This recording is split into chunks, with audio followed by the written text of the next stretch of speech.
Shalom, salam damai sejahtera semua saudara-saudara yang dikasihi Tuhan. Puji Tuhan karena kemurahan Tuhan, hari ini kita kembali bersama-sama boleh beribadah, boleh kembali bersuka cita, memuji Tuhan. Bahkan sebentar kita akan merenungkan kebenaran firman Tuhan. Amin.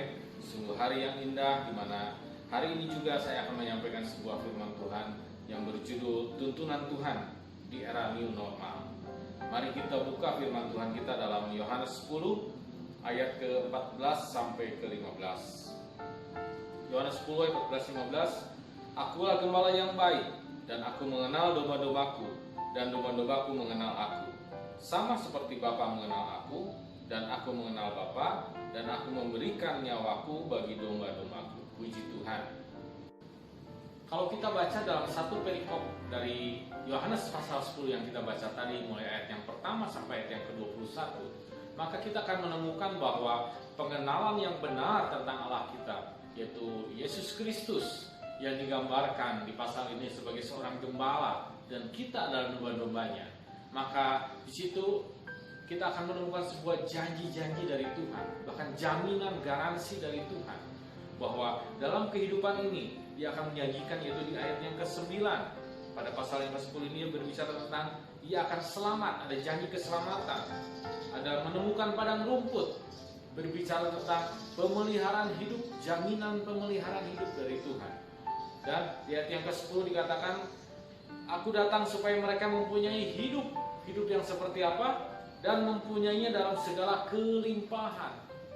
Ada janji berkat Tuhan, ada janji kelimpahan yang bukan hanya materi, tapi dijanjikan kelimpahan dalam kesehatan, dalam keluarga, dalam rumah tangga kita, dalam usaha kita, pekerjaan kita, dalam damai sejahtera, dalam sukacita, seluruh kehidupan kita berlimpah-limpah. Dan di ayat yang ke-11 mengatakan, akulah gembala yang baik. Gembala yang baik memberikan nyawanya bagi domba-dombanya. Artinya untuk melakukan janji keselamatan itu, untuk menggenapinya, untuk menggenapi janji pemeliharaan dalam kehidupan kita, untuk menggenapi janji-janji bahwa Dia akan memberikan yang terbaik dalam kehidupan kita. Dia rela mati. Kalau ada musuh, Dia rela mati untuk menyelamatkan kita. Sebuah janji Tuhan yang luar biasa. Dan semua itu sudah terbukti. Tuhan kita bukan Tuhan yang omdo, Tuhan yang hanya bisa bicara, tapi dalam setiap janjinya pasti digenapi. Dia rela mati, itu sudah dibuktikan di atas kayu salib. Jadi suatu janji Tuhan yang bukan main-main, tapi benar-benar hal yang realita yang bisa kita raih dalam kehidupan ini. Dan saya yakin semua berbicara tentang janji yang tadi kita sebutkan, berbicara tentang janji, garansi pemeliharaan, garansi keselamatan dari Tuhan. Itu semua hal yang sangat kita rindukan pada hari-hari ini. Itu yang sangat kita harapkan terjadi dalam kehidupan kita pada hari-hari ini. Terutama dalam memasuki masa new normal ini, penormalan baru, yang artinya segala sesuatunya menjadi hal yang baru bagi kita. Dalam cara kita berusaha, berdagang, bekerja, ada hal-hal baru. Dalam kita beribadah, ada hal-hal yang baru. Dalam kita bersekolah, ada hal-hal yang baru yang akan kita lalui nanti bersama-sama. Ada penormalan baru, ada protokol-protokol kesehatan yang harus kita sama-sama jalani semuanya. Dan berbicara tentang hal yang baru, sesuatu yang baru, semua orang butuh tuntunan, semua orang butuh bimbingan, semua orang butuh belajar. Berbicara tentang era new normal, tidak ada satupun manusia yang bisa menguasainya, karena disebut new normal, penormalan baru. Semua juga sama, belajar, sama harus menghadapi hal-hal yang baru. Dalam menghadapi hal-hal yang baru tentu tidak mudah. Kita membutuhkan seorang pembimbing, seorang penuntun, seorang pengajar. Dan hari ini firman Tuhan begitu luar biasa. Dia menggambarkan dirinya sebagai seorang gembala, yaitu Yesus Kristus. Dan Dia adalah gembala kita yang baik. Dia akan menuntun kita kepada yang berumput hijau. Dia akan membimbing kita ke air yang tenang. Itu suatu janji dari Tuhan sendiri. Dan hal itu yang sangat kita rindukan pada hari-hari ini. Nah, masalahnya bagaimana kita bisa mendapatkan tuntunan itu? Sebagai seorang gembala dengan seorang domanya, mereka harus saling mengenal. Mereka harus saling mengenal satu sama lain. Baru tuntunan itu, bimbingan itu bisa berjalan. Sehingga gembala bisa menuntun dombanya ke jalan yang ditunjukkannya itu ke padang yang berumput hijau. Masalah di sini adalah masalah pengenalan. Kalau Tuhan, apakah mengenal kita? Firman Tuhan sudah menjawab lebih dari cukup. Dalam Matius 10 ayat yang ke-30 dikatakan bahwa rambut di kepala kita pun Dia tahu jumlahnya. Dia bukan sekedar kenal. Mungkin kita hanya, kalau kita kenal seseorang, kita nggak mungkin bisa tahu detail itu, sampai jumlah rambut aja tahu. Tapi Tuhan begitu dekat, begitu kenal dengan kita. Setiap detail dalam kehidupan kita Dia tahu dan Dia kenal. Jadi masalahnya bagaimana kita mengenal Tuhan. Karena banyak dari kita yang suka SKSD. Sudah tahu SKSD? Sok kenal, sok dekat. Kita merasa kenal dengan seseorang, dekat dengan seseorang, kita merasa kenal sama Tuhan. Tahu siapa Tuhan. Ditanya, siapa Tuhan kamu? Oh, Yesus Kristus. Tahu. Di mana? Di surga, Tuhan Yesus. Dia mati dan bangkit pada hari yang ketiga. Di mana Dia mati? Di Golgota. Kita banyak tahu tentang Tuhan. Tapi saya mau kasih tahu satu hal, bahwa ada perbedaan yang jelas antara tahu Tuhan dan mengenal Tuhan. Untuk tahu seseorang, kita bisa tidak mengenal orang itu. Untuk tahu nama seseorang, alamatnya di mana, umurnya berapa, apa hobinya, apa kesukaannya, dia keluarga siapa, adik kakaknya siapa, orang tuanya siapa. Itu bisa kita cari tahu, kita bisa dapat info. Yang paling mudah tentu saja tanya aja tukang sensus, pasti dia tahu, dia punya catatan. Tapi bicara mengenal bukan hanya sekedar tahu. Banyak orang Kristen tahu banyak tentang Tuhan, tapi tidak pernah mengenal Tuhan. Di sini perlu ditegaskan bahwa tahu banyak tentang Tuhan, tahu banyak tentang Yesus, itu nggak nolong apa-apa.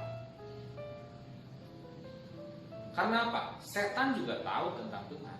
Setan juga tahu tentang Yesus. Bahkan dia tahu persis siapa itu Yesus. Tapi tidak pernah terjadi setan ditolong Tuhan lalu mengalami pertobatan. Karena memang setan tidak mungkin bertobat walaupun dia tahu tentang Tuhan, tahu itu siapa Tuhan. Makanya kalau ada yang tidak bertobat, tidak bertobat-tobat walaupun sudah tahu tentang Tuhan, itu namanya sama dengan, nah bukan saya ngomong, saudara yang ngomong. Kita tidak dapat mengenal Tuhan kita dari pengetahuan kita, dari teologi kita.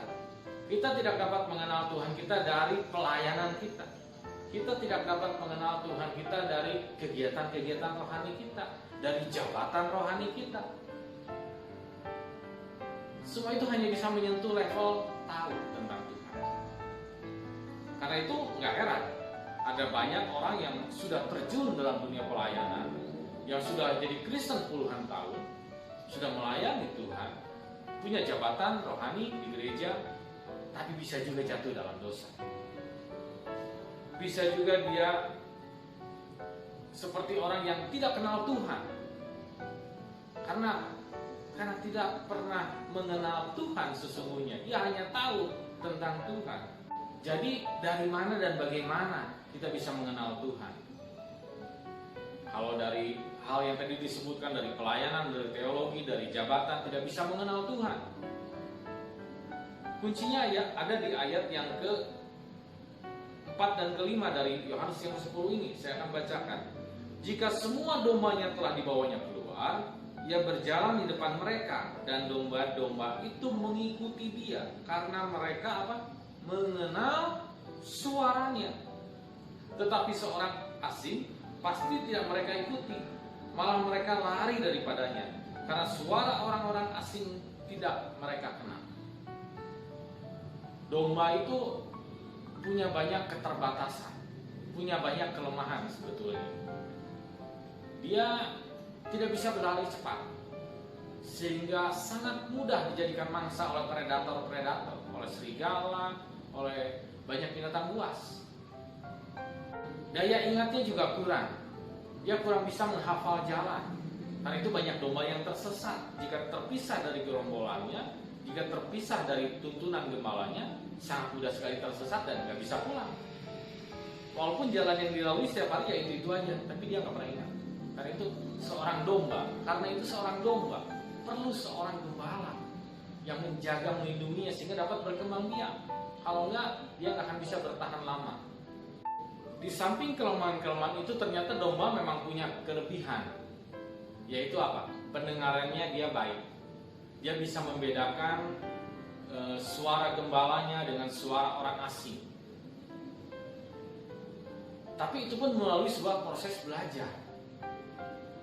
Ada seorang mahasiswa di tahap akhir dia membuat sebuah penelitian. Lalu dia pergi ke Israel, dia sengaja mencari bagaimana caranya orang-orang Israel itu menggembalakan domba. Di daerah yang namanya Yudea ada suatu padang rumput yang luas, disitulah biasanya orang-orang Israel menggembalakan dombanya. Pada suatu hari dia menemukan ada 3 orang gembala sedang beristirahat, sedang bersenda gurau, menanti domba-dombanya yang ada dalam padang rumput yang bersatu kelihatannya bercampur baur yang sedang makan rumput. Mahasiswa ini tertarik bagaimana nanti nih si gembala ini, 3 orang ini memisahkan domba-dombanya. Lalu pada saat waktunya pulang, 3 gembala ini berdiri, lalu mereka kemudian memanggil dombanya. Dan anehnya, dombanya masing-masing mengenal gembalanya yang mana, dia berkerumun ke arah gembalanya. Satu kerumunan ke gembala yang ini, satu kerumunan ke gembala ini, satu kerumunan ke gembala ini. Gak ada yang bercampur baur. Semuanya terpisah dengan rapi. Lalu si mahasiswa ini dia tertarik, dia bertanya kepada gembalanya, bagaimana engkau melatih mereka, bagaimana cara engkau memanggil mereka sehingga mereka bisa menurut ketika mendengar suaramu. Lalu si gembala itu menceritakan bahwa semenjak anak domba ini lahir, mereka harus memberi makan melalui tangannya. Setiap hari sebelum domba itu dibawa keluar untuk digembalakan, mereka diberi makan langsung dari tangan si gembala. Dan saat diberi makan langsung dari tangannya itu, si gembala itu mulai ngajak ngobrol, dia memperkenalkan suaranya, dia memanggil dombanya itu. Setiap domba ada nama-nama khususnya. Ada si gendut mungkin, ada si putih, ada si bintik. Dan terus itu membuat sebuah hubungan yang kuat. Si dombanya lama-lama tahu bahwa oh ini suara ini yang memberi saya makan. Sehingga ketika gembalanya menuntunnya, dia akan menurut. Ketika gembalanya berjalan di depan, dia akan mengikuti karena dia tahu, dia percaya bahwa gembala ini akan membawa saya kepada makanan. Inilah orang yang menjamin kehidupan saya. Jadi dari cerita karakter domba di atas tadi, ini membuka sebuah pengertian bagi kita bahwa bagaimana Tuhan sebagai gembala kita boleh merasakan tuntunannya, bimbingannya, karena kita mengenal suaranya. Dari suara Tuhan tersebut, sebagai seorang gembala kita boleh mengenal, sehingga ketika gembala kita berjalan di depan kita akan mengikuti dari belakang. Amin. Nah, mendengar di sini tentu saja bukan dalam arti secara audible, belok kiri, belok kanan, lurus. Tentu saja bukan dalam pengertian seperti itu, terdengar oleh telinga. Walaupun memang dalam suatu hal-hal yang dikhususkan oleh Tuhan, bisa mungkin itu terjadi. Bisa saja Tuhan berbicara secara langsung seperti Tuhan memanggil Samuel. Itu bisa. Atau melalui seorang nabi berbicara, itu bisa. Tapi secara pada umumnya, yang ingin saya sampaikan di sini adalah Tuhan berbicara melalui suaranya, yaitu melalui apa? Firman Tuhan. Karena firman Tuhan adalah suara Tuhan. Kalau Tuhan mau berbicara memang selalu memakai cara-cara yang lain di luar firman Tuhan, mengapa Dia menciptakan 66 kitab ini dan memberikannya kepada kita? Jelas bahwa Alkitab ini yang isinya adalah firman Tuhan, adalah suara Tuhan. Disinilah kita bisa mendengar dan mengenal suara Tuhan kita sebagai gembala kita. Amin. Alkitab bukan hanya sekedar buku cerita saja, buku sejarah saja. Dan kalau kita percaya ini firman Tuhan, maka cara kita memperlakukan firman Tuhan ini, Alkitab ini akan sangat berbeda. Kita akan punya kerinduan yang besar untuk mengenal Tuhan kita melalui firman Tuhan ini. Karena kita tahu bahwa ternyata Alkitab ini adalah suara Tuhan. Disinilah kita bisa mengenal Tuhan. Tapi mungkin kita sering mencoba mulai baca Alkitab, mulai membaca, mulai rutin membaca, tapi ada banyak hal, ada banyak orang yang kemudian terhenti tengah jalan karena merasa bosan, merasa nggak ngerti Pak apa yang saya baca, kok isinya cuma perang melulu, silsilah melulu, dan banyak cerita-cerita yang saya nggak ngerti Pak. Tapi saya mau ingatkan kembali cerita tentang bagaimana domba tadi mengenal gembalanya, yaitu ada proses belajar, ada proses kita bagaimana kita bisa mulai mendengar suara Tuhan. Memang nggak bisa instan, nggak bisa langsung, tapi kalau punya kerinduan yang besar untuk mengenal gembala kita melalui firman Tuhan, saya yakin percaya gembala kita jauh lebih besar kerinduannya dibanding kita. Maka akan ada satu pengertian yang baru, satu pemahaman yang baru setiap saudara merenungkan, membaca, dan melakukan firman Tuhan. Karena dalam Ulangan 30 ayat 14 mengatakan bahwa firman itu dekat dalam hidup kita, nggak jauh, yaitu dalam mulutmu. Kalau mulut untuk apa? Untuk diperkatakan. Juga dalam hatimu. Hati untuk apa? Untuk direnungkan, untuk disimpan baik-baik, dan juga untuk dilakukan. Banyak yang berpikir bahwa membaca firman Tuhan, merenungkan firman Tuhan, melakukan firman Tuhan, memberitakan firman Tuhan itu hanya urusan pendeta saja Pak, hanya urusan hamba Tuhan saja. Kita mah jemaat dengerin aja. Tapi jelas firman Tuhan mengatakan dalam Matius 4 ayat yang ke-4, di situ tertulis bahwa manusia bukan hidup hanya dari roti saja, tapi dari setiap firman yang keluar dari mulut Allah. Jadi semua orang pada intinya butuh firman Tuhan, karena firman Tuhan itu makanan roh kita. Bagaimana kita bisa mengenal Tuhan melalui makanan roh kita, itu firman Tuhan. Kalau cuma pendeta yang makan, kalau cuma hamba Tuhan yang makan firman, yang lain ya mati dong semua.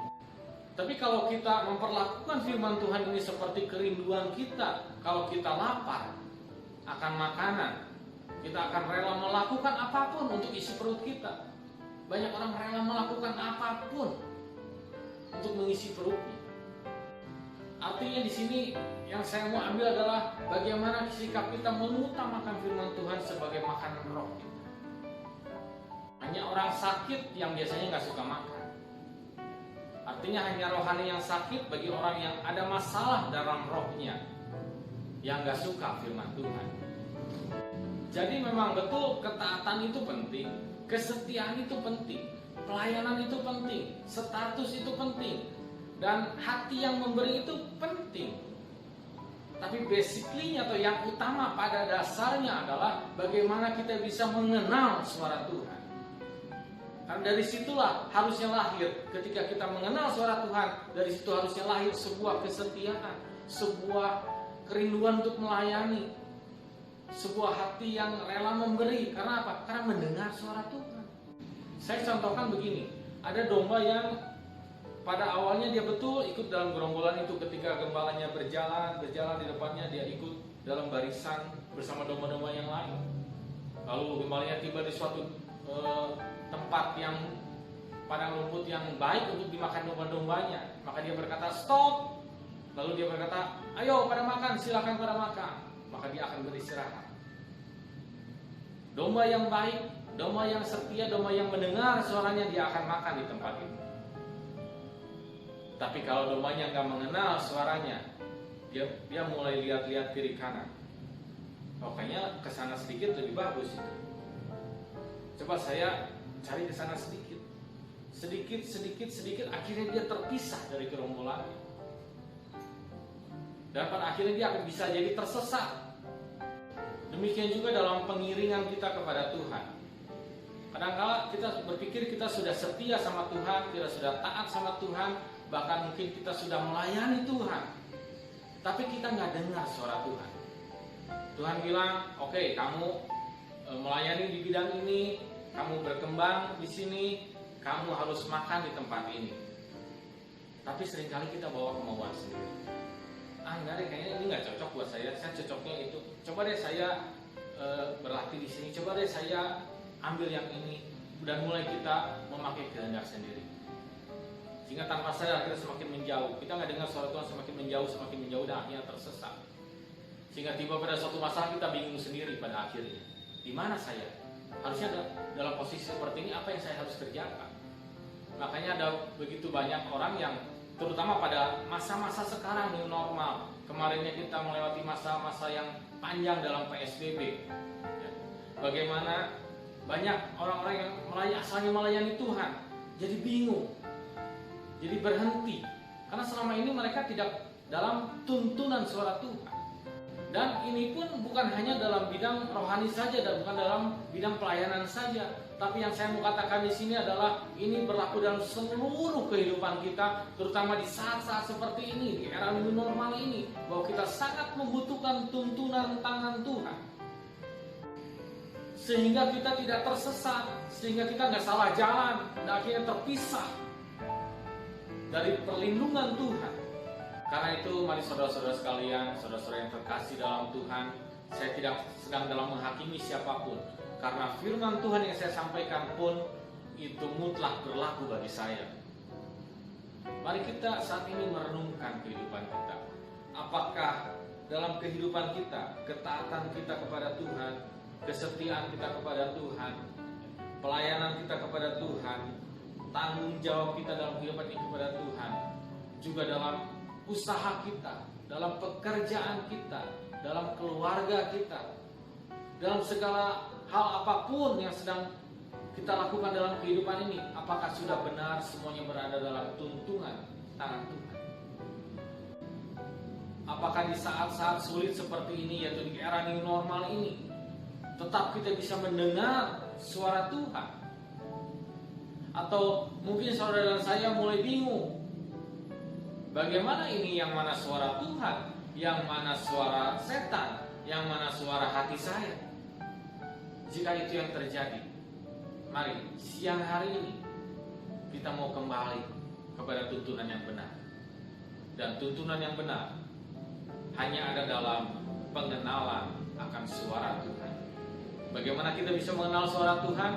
Ketika kita punya kerinduan yang besar, bagaimana kita menempatkan posisi firman Tuhan dalam kehidupan kita sebagai makanan rohani kita, makanan yang utama bagi rohani kita.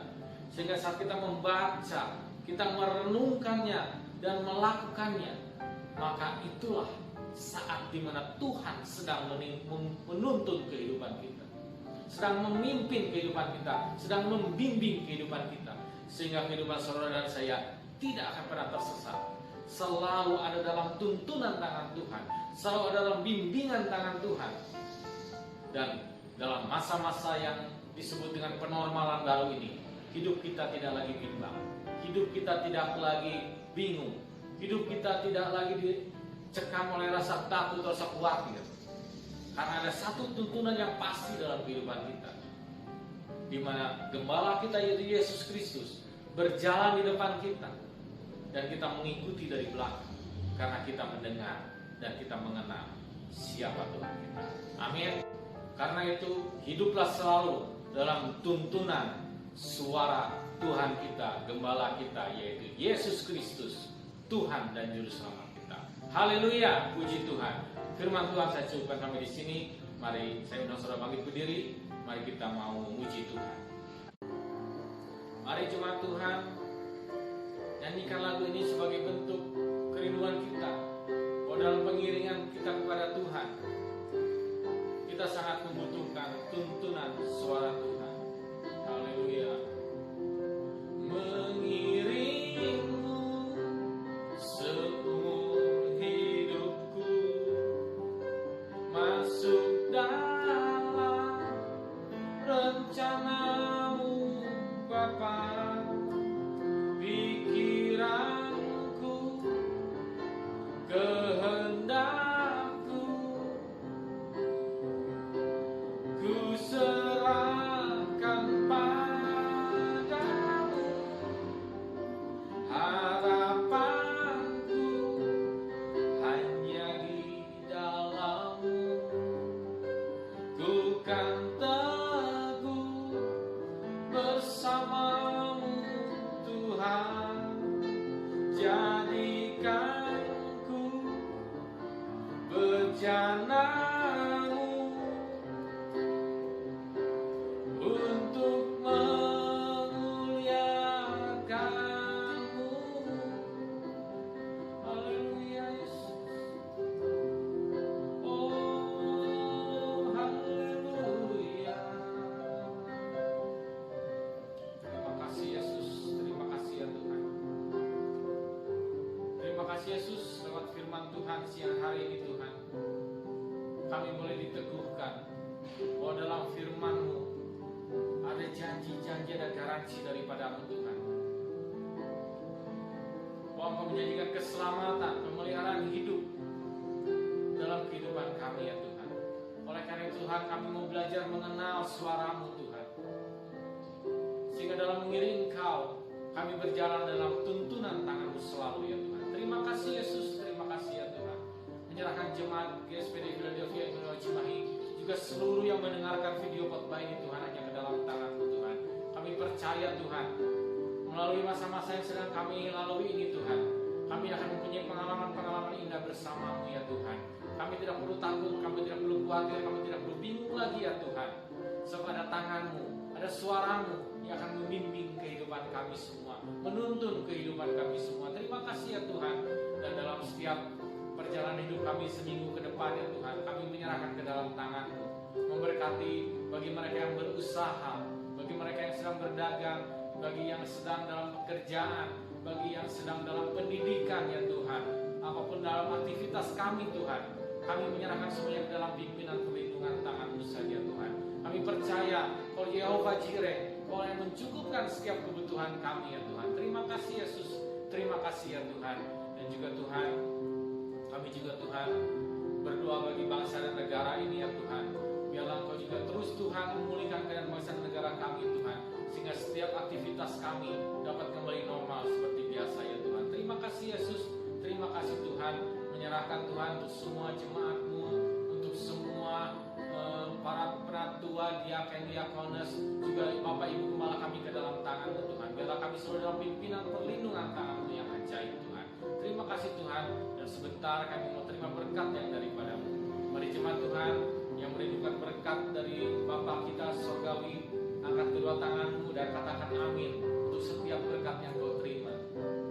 Diberkatilah usaha-Mu, diberkatilah pekerjaan-Mu, diberkatilah rumah tangga-Mu, diberkatilah keluarga-Mu, diberkatilah kesehatan-Mu, dan berjalanlah dalam anugerah Allah Bapa, kasih sayang Tuhan Yesus Kristus, dalam persekutuan dengan Roh Kudus yang akan menuntun kehidupan kita mulai saat ini sampai Maranatha, sampai Tuhan Yesus datang kedua kembali. Semua yang percaya bersama kita katakan amin. Puji Tuhan. Selamat hari Minggu. Tuhan Yesus memberkati.